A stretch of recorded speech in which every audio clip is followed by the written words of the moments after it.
Reliability या इसको हम लोग विश्वसनीयता बोलते हैं। क्या बोलते हैं? विश्वसनीयता बोलते हैं। ठीक है, देखिए रिलायबिलिटी अर्थात विश्वसनीयता। अगर हम रिलायबिलिटी की मीनिंग देखें, meaning of reliability, meaning of reliability, meaning of reliability, तो इसमें अगर इसका हिंदी रूपांतरण देखें तो ये है विश्वसनीयता। अर्थात अगर इसको जोड़ें तो इसका अर्थ होता है विश्वास करने की सीमा, विश्वास करने की सीमा, विश्वास करने की सीमा। अर्थात जब हम किसी भी वस्तु के ऊपर विश्वास करें, जैसे आप कहीं सामान लेने जाते हैं तो आप देखते होंगे कि बाजार में या मार्केट में कोई एक दुकान ऐसी होती है जो बहुत प्रसिद्ध होती है और लोग उस दुकानदार के ऊपर बहुत विश्वास करते हैं और सामान उसके यहाँ से ले आते हैं, बताते हैं कि यहाँ से लाए हैं।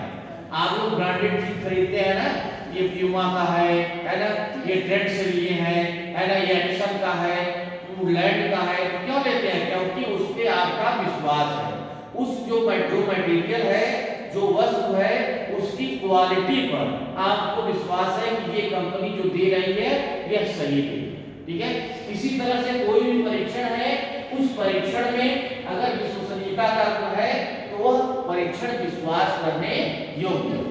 बात हो जाए, अर्थात अगर देखो सामान रख हो गया तो विश्वास करने की सीमा, मतलब कि जब हम आप कह सकते हैं कोई परीक्षण किसी ग्रुप के ऊपर, किसी समूह के ऊपर प्रशासित करते हैं और उस परीक्षण को पहली बार प्रशासित करके हम जो प्राप्तांक प्राप्त करते हैं, फिर वही परीक्षण दूसरी बार प्रशासित करके फिर प्राप्तांक प्राप्त करते हैं, तो हमारे पास दो प्राप्तांक प्राप्त हो जाते हैं और दोनों प्राप्तांकों के बीच में अगर हम सहसंबंध निकालते हैं तो हमें सहसंबंध गुणांक प्राप्त होता है। ठीक है, वही सहसंबंध गुणांक हमें यह बतलाता है कि अगर अधिक है तो विश्वास करने योग्य है।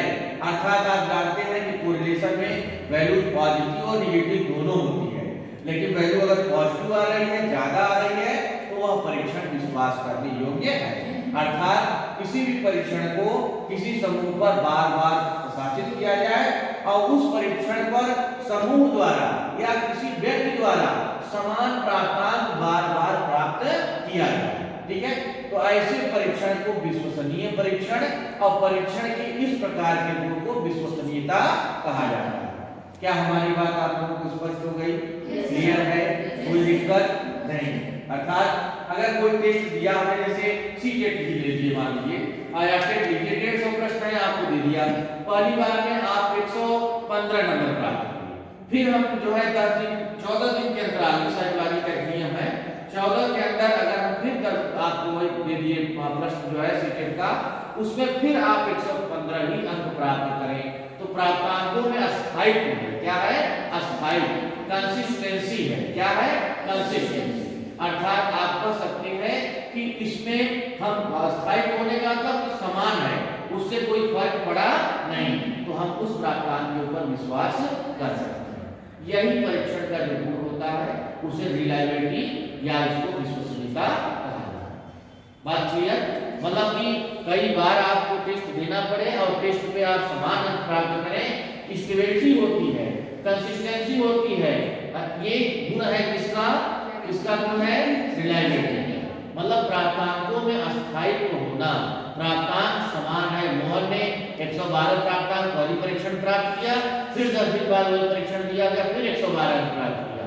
ठीक है, तो अगर वो समान अंक प्राप्त कर रहा है तो प्राप्तांकों में अस्थायित्व है, इसलिए यह परीक्षण कहलाएगा क्या?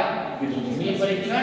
और परीक्षण के इस प्रकार के गुण को विश्वसनीयता कहा जाता है। बात क्लियर है? चलिए अब हम देखते हैं विश्वसनीयता के कुछ जो है विधियां, विश्वसनीयता निकालने की विधियां।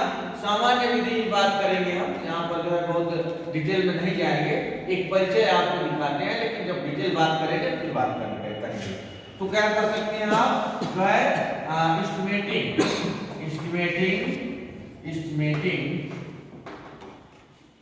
Of reliability method, reliability method, ठीक है, मेथड अर्थात विश्वसनीयता ज्ञात करने की विधियां। इसकी विधियां 5 विधियां हैं, लेकिन यहाँ पर मुख्यतः 4 विधियों के बारे में हम बात करेंगे। पहली विधि टेस्ट रीटेस्ट मेथड और test retest method, test retest method. दूसरी क्या कर सकते हैं, पैरेलल फॉर्म मेथड। क्या बोलते हैं, parallel form method, parallel form method, ठीक है। टेस्ट रीटेस्ट मेथड हो गया, मतलब किसको बोलते हैं, परीक्षण पुनर्परीक्षण विधि। इसको बोलते हैं क्या, समांतर प्रारूप विधि। क्या बोलते हैं, समांतर प्रारूप विधि। तीसरी विधि क्या है, स्प्लिट हाफ मेथड। क्या है, स्प्लिट हाफ मेथड, बहुत बढ़िया बताइए, स्प्लिट हाफ मेथड। और चौथा है कौन, Cougar Richardson method, Cougar Richardson method. चौथा कूगर रिचर्डसन मेथड, ठीक है। या इसको बोलते हैं रेशनल इक्विवेलेंस मेथड। क्या बोलते हैं, rational equivalence method, rational equivalence method, equivalence method. बात समझ आ रही है हमारी, बोलिए जी सर। अब हम पहली विधि के बारे में बात कर लेंगे। पहली विधि को टेस्ट रीटेस्ट मेथड या परीक्षण पुनर्परीक्षण विधि कहा जाता है। इसमें होता क्या है कि कोई भी परीक्षक है, कोई भी प्रशासक है, किसी परीक्षण को किसी समूह पर एक बार प्रशासित करता है, उसको टेस्ट ए बोल सकते हैं। एक बार प्रशासित करके सभी छात्रों का प्राप्तांक एक बार प्राप्त कर लेता है, फिर 1 सप्ताह 10 दिन के अंदर दोबारा उसको प्रशासित करता है, फिर वही प्राप्तांक प्राप्त कर लेता है, ठीक है। और स्पीयरमैन मेथड से या प्रोडक्ट मूवमेंट मेथड से कोरिलेशन के वह कोफिशिएंट ऑफ कोरिलेशन या कोफिशिएंट ऑफ रिलायबिलिटी ज्ञात कर लेता है। और जब अगर अधिक आती है रिलायबिलिटी पॉजिटिव, तो वह जो है सहसंबंध क्या है, सही है, अर्थात उस परीक्षण पे विश्वास किया जा सकता है। अगर परीक्षण में वैल्यू माइनस में आती है और अधिक आती है, मतलब वह एकदम विश्वास करने लायक नहीं है। अगर माइनस में कम आती है तब भी बहुत विश्वास करने लायक नहीं है। इस तरह से हम प्रोडक्ट मूवमेंट मेथड या टेस्ट रीटेस्ट मेथड के द्वारा जो है रिलायबिलिटी ज्ञात करते हैं। इस विधि को कहा जाता है क्या, इसकी सबसे बड़ी डीमेरिट ये है, डीमेरिट क्या है कि परीक्षण को 2 बार प्रशासित किया जाता है, जिससे बच्चों को उत्तर याद रहता है, ठीक है। और भाई बैग अगर ज्यादा दिन कर देंगे, इसकी एक कमी और कि अगर 6 महीने बाद 3 महीने बाद आप टेस्ट दे रहे हैं, तो उनकी उम्र, उनकी योग्यता क्षमता बढ़ रही है, तो उससे भी वह टेस्ट प्रभावित हो जाएगा।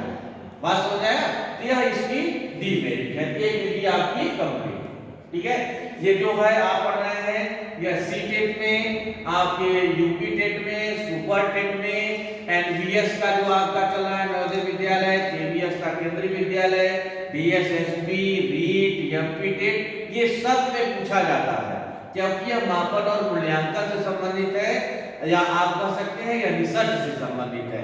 तो रिलायबिलिटी वैलिडिटी बहुत ही अच्छा कंसेप्ट है, जिसको हमें जानना चाहिए। हर परीक्षाओं में यह पूछा जाता है कि रिलायबिलिटी का मान कितना होता है, रिलायबिलिटी की वैल्यू कितनी होती है, ठीक है। तो हमेशा कोरिलेशन जो होता है उसी के +1 से -1 के बीच में होती है, क्योंकि गुणांक जो है आपको हमने बताया है, उस गुणांक के टर्मन के जो गुणांक है उसका, उसी के गिलफोर्ड का गुणांक है, उसी के अनुसार जो है उसी के बीच में कोरिलेशन, कोएफिशिएंट ऑफ कोरिलेशन या कोएफिशिएंट ऑफ रिलायबिलिटी होता है, ठीक। पहला हो गया। दूसरा है parallel form method, parallel form method, समांतर प्रारूप विधि। अर्थात इसमें क्या किया जाता है कि 2 परीक्षण बनाए जाते हैं, टेस्ट ए, टेस्ट बी, लेकिन परीक्षण आंतरिक रूप से क्या होते हैं, समान होते हैं। आंतरिक रूप से मतलब जैसे अगर कोई परीक्षण टेस्ट ए है, उसमें पूछा गया कि उत्तर प्रदेश की राजधानी का नाम बताइए, ठीक है। तो दूसरे में पूछा जाएगा कि भारत की राजधानी का नाम बताइए। नेचर एक जैसा, प्रश्नों का नेचर क्या है, एक जैसा।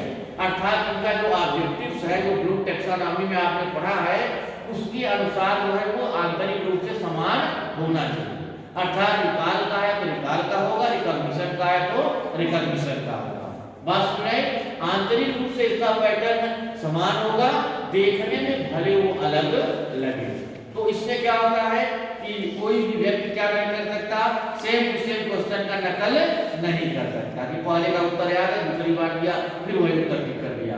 अब दूसरी प्रश्न में उसको दिमाग लगाना पड़ेगा। इसलिए आप कह सकते हैं इसका गुण तो इसके अंदर है ही, लेकिन इसको कमी को दूर करने के लिए इस विधि को यहाँ पर लाया। लेकिन इसकी कमी क्या है, इसकी कमी यह है कि इसको बनाना बहुत कठिन है। इसको बनाना, जैसे आप देखिए क्वेश्चन बनाने कठिन होते हैं, इसी तरह से इस परीक्षण का निर्माण दो प्रकार से जो है करना बहुत कठिन है, क्योंकि इसमें सजातीयता होनी चाहिए, होमोजेनिटी का गुण होना चाहिए। बातें क्लियर? क्या आपको अच्छा लग रहा है? नेक्स्ट, ये कंप्लीट। तीसरा है स्प्लिट हाफ मेथड। तीसरा क्या है? स्प्लिट हाफ मेथड, जिसको बोलते हैं अर्ध विच्छेद विधि या अर्ध विच्छेदन विधि। मतलब ऐसा परीक्षण जिसको हम दो पार्ट में तोड़ दें। जैसे अगर 100 प्रश्न लें, इसके बाद 100 इसको अगर तोड़ना है तो तोड़ने के तरीके भी इसके अलग है। आपको हमने इवन ऑड मेथड भी बताया, इवन ऑड मेथड बताया था। और आप इसको 50-50 में भी तोड़ सकते हैं, ठीक है। जैसे 100 क्वेश्चन लिए आपने, 100 लिए क्वेश्चन, तो आप 1 3 5 7 2 4 6 8 100 प्रश्न है, प्रश्न एक साथ ही प्रशासित किया जाएगा। इसकी कमी ये थी, इसकी कमी थी कि 2 बार प्रशासित करना था, लेकिन इसको 2 बार प्रशासित नहीं करना। अर्थात इनकी जो दोनों की कमियां हैं इसमें दूर किया गया कि 2 बार नहीं, एक बार ही प्रशासित करने पे हमें रिजल्ट प्राप्त हो जाएगा। बात हो गई? तो इसमें यही हुआ कि भैया एक ही टेस्ट है, 100 क्वेश्चन का है, ठीक है। 100 क्वेश्चन है तो 50-50 कर दो, 50 1 50 1, ठीक है। डिफिकल्टी लेवल के आधार पर भी थोड़ा देखकर उसको कर दो, या 2 4 6 या 1 3 5 करके, और उसके बाद फिर उसको मान लो फर्स्ट पार्ट को टेस्ट के, सेकंड को मान लो टेस्ट भी। लेकिन यह आप उत्तर प्राप्त करने के बाद, अर्थात कॉपी लेने के बाद इस कार्य को परीक्षक करता है। कौन करता है? परीक्षक।